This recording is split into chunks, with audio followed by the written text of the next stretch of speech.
Շողակաթի սիրելի բնակիչներ, Հայաստանի Հանրապետության հպարտ քաղաքացիներ, ողջունում եմ բոլորին։ Ուրախ եմ շատ եւ Ժորժ ջան, մենք այստեղ եկանք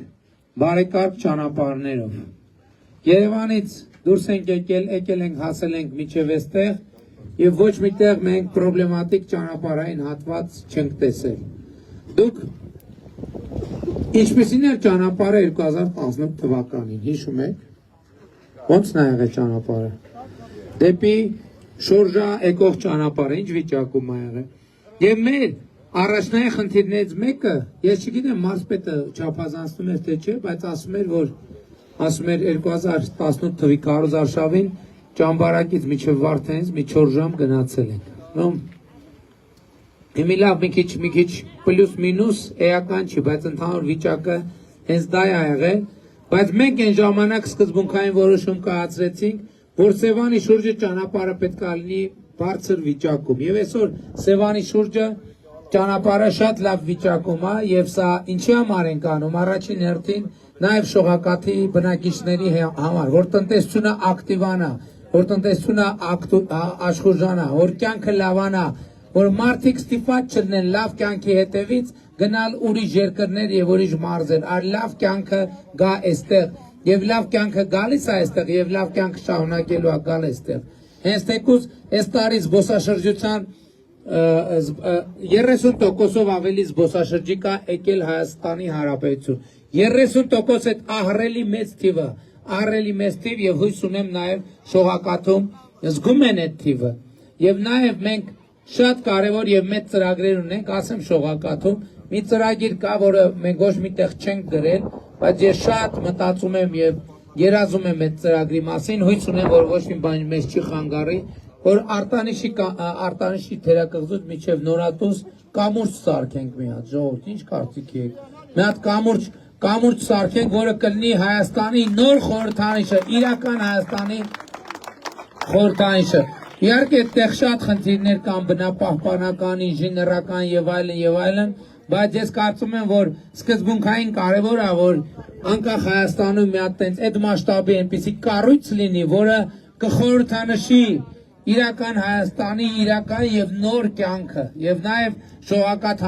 եւ ես ասեմ ձեզ, Սևան լճի արևելյան ափը ահռելի մեծ ներդրումային պոտենցիալ ունի եւ այդ ներդրումային պոտենցիալը օգտագործված չի։ Շարժ իհարկե կա եւ մենք հիմա իմիջայլոց ասեմ Սևանի շուրջ գոտիականության հետ կապված նոր որոշումներ պետք է կայացնի կառավարությունը, որպեսզի ներդրումների հնարավորությունը ավելի մեծացնենք Սևանա լճի ափերին եւ մենք առաջիկայում այդ որոշումները կկայացնենք, որ ներդրումային ծրագրերի շրջանակում Սևանի համար Սևանի ափին ավելի շատ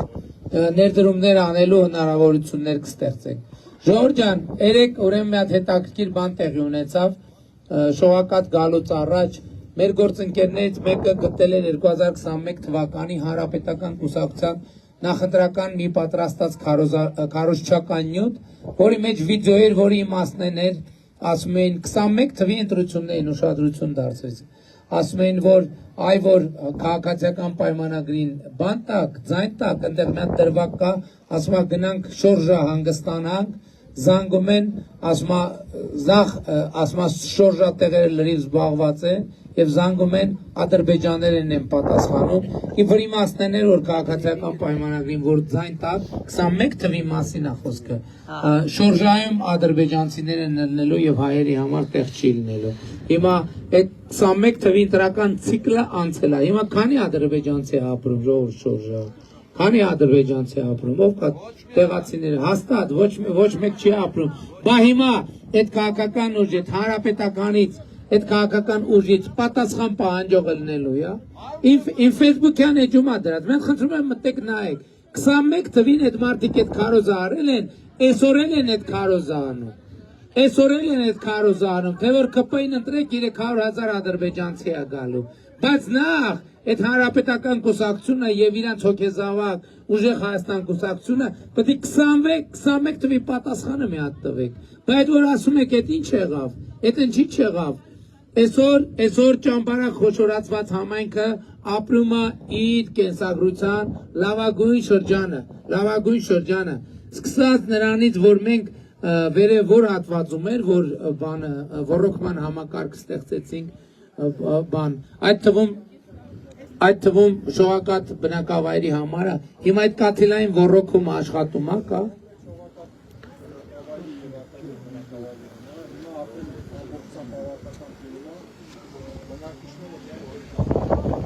Այսինքն մենք նոր ջրամբար ենք կառուցել եւ կաթիլային ռոռոկում ենք անցկացրել շողակաթ բնակավայրում, ճանապարհն ենք կառուցել, մենք տուրիստական հոսքերն ենք ավելացնում, վարչապետի գավաթ հեծանիվի մրցաշարը մենք իրականացել, այս տարին եղել է, արդեն թե հենց չի եղել, հա, բանից գործերից կտրվել եմ, եւ սա նրա մասին է, որ կյանքը գալիս է շողակաթ, եւ ելի եմ ասում, եւ մարդիկ ստիպված չեն ելնելու լավ կյանքի հետևից գնան ուրիշ երկրներ, բայց լավ կյանքը ոչ միայն ասֆալտապատ ճանապարհի ձևով է գալիս, այլև ուրիշ, մեր երեխեքը, այ բոլոր երեխեքը, մինչև 18 տարեկան, իրանք Հայաստանի Հանրապետության պետական բյուջեի վճարումներով եւ պետական բյուջեի միջոցներով ունեն առողջության ապահովագրություն եւ այսօր ծնողները պետք չի որ մտավախություն ունենան, բա որ երեխու մի առողջական խնդիր ծագեք, ինչ է կանելու, ձեր պետությունը ձեր կողքին կանգնած է, 65+ տարիքի թոշակառուները պետական բյուջեի վճարումների հաշվին օգտվում են առողջության ապահովագրությունից։ Թոշակներն են բարձրացել 2018 թվականին, երբ ես վարչապետ եմ ընտրվել, Հայաստանում նվազագույն թոշակը եղել է 16,000 դրամ, այսօր 46,000 դրամը, պլյուս անկախիկ առևտրի դեպքում հետվճարի համակարգը։ 8 տարի ես վարչապետ եմ եղել, աշխատել եւ 7 անգամ մենք թոշակների թեմային անդրադարձել ենք, 8 տարում 7 անգամ, բայց մենք նաեւ հաշվի առնելով, ես ուզում եմ եկեք հələ մի հատ վերադառնանք 2020 թվերը, ինչեր էին ասում, Սևանը տվին, Սևանի ափը տվին, էս տվին, են տվին, միևնույն ժամանակ մենք անվտանգության մասին չենք մոռանում եւ դուք գիտեք, որ Գեղարքունիքի մարզում այսօր մի քանի ամրացված շրջաններ կառուցվել, ավարտվել են, որը մեր սահմանի բերդ ամրոցներն են, ես այն օրը ասել եմ էլի, որ ափսոս մենք հանրապետության հրապարակում զորահանդես արեցինք, բայց ամրացված շրջաններ չենք կարա բերենք հանրապետության հրապարակով տանեինք, որ ցույց տանենք, հույս ունենք դուք գոնե եթե չեք տեսել, լսել եք, թե ինչ կառույցների մասին է խոսքը եւ անվտանգության ինչպիսի համակարգ է ձևավորվում Հայաստանի համար, որ տասնամյակներով է ծառայելու։ Իսկ դուք զորահանդեսը տեսաք, հավանեցիք շողակաթի սիրելի բնակիչներ։ Եվ շատ կարևոր է, որ զորահանդեսում ցուցադրված նմուշների մի շատ էական հատվածը բազմաթիվ նմուշներ արտադրված է Հայաստանի Հանրապետությունում։ Հայաստանի Հանրապետությունում արտադրվում է սպառազինություն եւ այսօր արդեն սկսվել է արտահանումը դեպի զարգացած երկրներ։ Եվ սա շատ էական փոփոխություն է, որը տեղի է ունեցել մեր կյանքում։ Բայց ժողովուրդ ջան, ամենակարևոր առիթը, որով ես պետքա շնորհավորեմ, իհարկե նոր բանակի ձևավորումը այդպիսի առիթ է, բայց ամենակարևոր առիթը, որով պետքա բոլորի շնորհավորեմ եւ որի համատեքստում է, որ իմաստ ունի եւ ճանապարհը, եւ թոշակը, եւ առողջության ապահովագրությունը, եւ դպրոցները եւ մանկապարտեզները, որը կառուցում ենք, ամենակարևորը բանը խաղաղությունն է։ Եվ ես ուզում եմ բոլորիդ եւ բոլորի շնորհավորել Հայաստանում հաստատված խաղաղության առիթով։ Եվ այս ընտրությունների ամենակարևոր հարցը եւ ամենակարևոր թեման հետեւյալն է։ Ի վերջո Հայաստանի Հանրապետության ժողովուրդը խաղաղությանը տեր կանգնելու է, թե տեր չի կանգնելու։ Եվ էսա պատճառը, սա ամենակարևոր հարցն է եւ ամենակարևոր բանն է, որ ընտրությունների արդյունքում ժողովուրդը տեր կանգնի խաղաղությանը, որովհետեւ խաղաղությունն է, որ մեզ հնարավորություն է տալի մեր պետությունը, մեր հայրենիքը, Հայաստանի Հանրապետությունը անմնացորդ վայելել եւ դրա բոլոր հնարավորությունները այս պահին առկա են։ Էսա պատճառը, որ մենք ձեզ կոչ ենք անում, խնդրում ենք, հորդորում ենք 2026 թվականի հունիսի 7-ին գնալ ընտրական տեղամասեր եւ տեր կանգնել խաղաղությանը գործելով հետեւյալ տրամաբանությամբ։ Ընտրություններ 2026-ին քվեարկում ենք։ Ընտրություններ 2026-ին քվեարկում ենք։ Ընտրություններ 2026-ին քվեարկում ենք։ Շատ կարևոր է որ արձանագրենք թե ինչ է նշանակում քվեարկել 16-ին եւ ինչու են քվեարկում 16-ին, որովհետեւ սա պաշտոնի եւ աթոռի կռիվ չի, սա պայքարը հանուն պետության, հանուն անկախության, հանուն ապագայի, հանուն խաղաղության եւ 16-ին քվեարկելը պետք է նշանակի եւ նշանակում է որ քվեարկողը տեր է կանգնում խաղաղությանը, տեր է կանգնում անկախությանը, տեր է կանգնում պետությանը, տեր է կանգնում ապագային եւ ով պետք է կայացնի այդ որոշումը ժողովուրդը, ով ժողովուրդը պետք է կայացնի այդ որոշումը, բայց ժողովուրդը կազմված է անհատներից, մարդկանցից, մի հոգուց է կազմված, մի հոգի, այդ հավաքական ամբողջությունն է, որ կոչվում է ժողովուրդ։ Եվ այս է պատճառը, որ ես ասում եմ, որ շատ էական է, որ մենք մեզնից յուրաքանչյուրը առերեսվի այն փաստի հետ, որ ընտրությունների արդյունքները կախված են եւ պետության ապագան, խաղաղության ապագան կախված է մեկ մարդուց, ընդամենը մեկ մարդուց եւ այդ մեկ մարդը դու ես։ Եվ այդ մեկ մարդը դու ես։ Եվ այդ մեկ մարդը դու ես։ Եվ այդ մեկ մարդը դու ես։ Եվ այդ մեկ մարդը դու ես։ Եվ այդ մեկ մարդը դու ես։ Եվ այդ մեկ մարդը դու ես։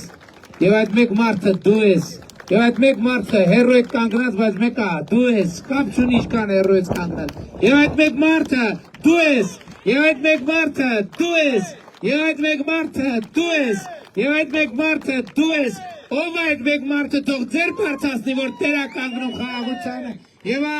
այս մարդկանց հավաքական ամբողջությունն է, որ կոչվում է Հայաստանի Հանրապետության հպարտ, արժանապատիվ, պետականատեր ժողովուրդ։ Եվ ուրեմն ընտրություններ 2026-ին քվեարկում ենք։ Ընտրություններ 2026-ին քվեարկում ենք։ Ընտրություններ 2026-ին քվեարկում ենք։ Որովհետև պետությանը, անկախությանը, ապագային, խաղաղությանը, շողակաթին, ճամբարակին, Գեղարքունիքի մարզին, Երևան մայրաքաղաքին, Հայաստանի Հանրապետությանը, Փառք նահատակներին եւ կեցե Հայաստանի Հանրապետությունը։ Շնորհակալ եմ շատ ժողովուրդ ջան, շնորհակալ եմ։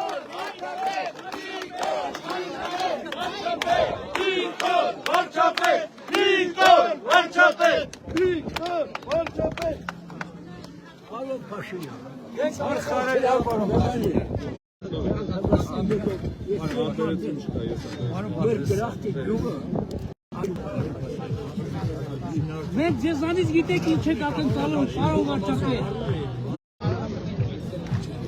Ճանապարհից դուրս եկեք երեխեք ջան, արագ։ Գիտեք մենք ձեզանից ինչ ենք ակնկալում, վարչապետ ջան։